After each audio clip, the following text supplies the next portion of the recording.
बिस्मिल्लाहिर्रहमानिर्रहीम।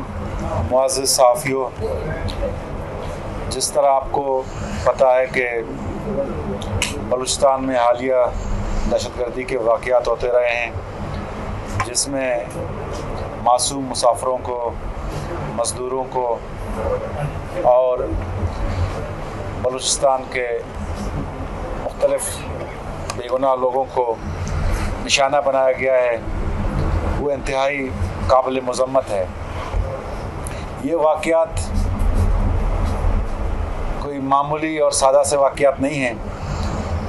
इनके पीछे बैरूनी अनासर मुलव्वस हैं, जिनकी ईमा पर बलूचिस्तान में और मुल्क में एक किस्म की इंतशार फैलाने की कोशिश की जा रही है।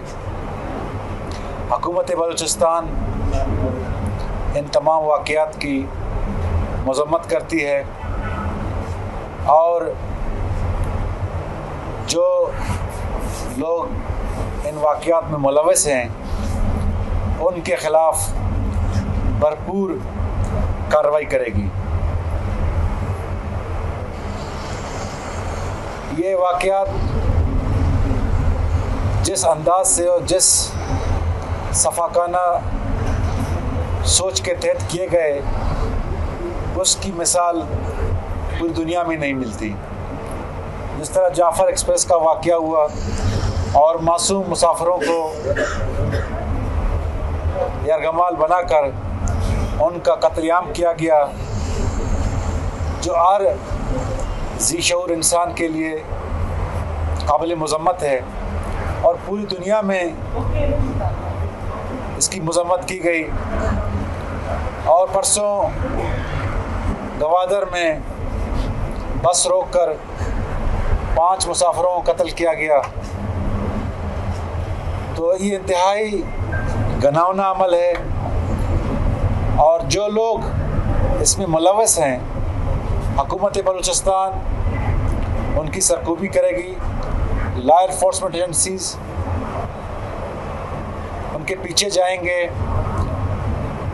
और ये तमाम कार्रवाइयाँ बलूचिस्तान की अवाम, पाकिस्तान की अवाम और बलूचिस्तान में बसने वाले बलूच, पश्तून, हज़ारा सबकी हिमायत से की जाएंगी और इनको किसी सूरत में भी बख्शा नहीं जाएगा।